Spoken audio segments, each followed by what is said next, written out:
നമഃശിവായ. ഭദ്രാമൃതത്തിലേക്ക് ഏവർക്കും സ്വാഗതം.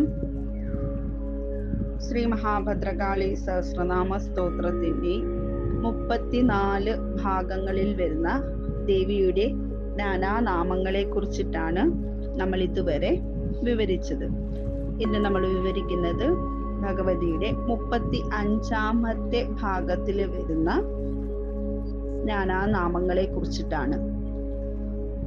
ഭ്രാന്തി, ഭവാനി, രുദ്രാണി, മൃഡാനി, ശത്രുമർദ്ദിനി. മനസ്സിന്റെ മിഥ്യാഭ്രമങ്ങൾ അഥവാ ഒന്നിനെ മറ്റൊന്നായി ധരിപ്പിക്കുന്ന വികൽപ്പമാണ് ഭ്രാന്താവസ്ഥ. മനസ്സിന്റെ താളം ഒന്നാകെ വിട്ടുപോകുന്ന ഭ്രാന്തിയായിരിക്കുന്നതും ദേവി തന്നെ.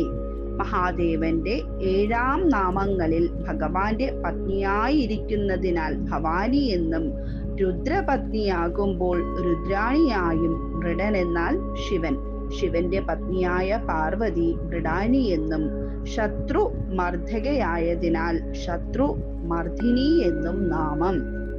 ഉപേന്ദ്രാണി, മഹേന്ദ്രാണി, ജ്യോത്സ്ന, ചന്ദ്രസ്വരൂപിണി.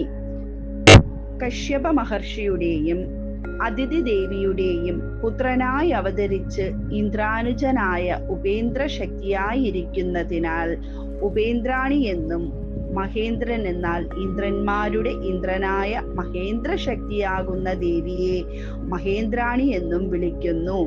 നിലാവെളിച്ചമാകുന്ന ജ്യോത്സ്ന ആ വെളിച്ചത്തെ നൽകുന്ന ചന്ദ്രസ്വരൂപിണിയാകുന്നു. നന്ദികേശ്വര പ്രണാമം. ഭഗവാൻ ശൂലപാണി.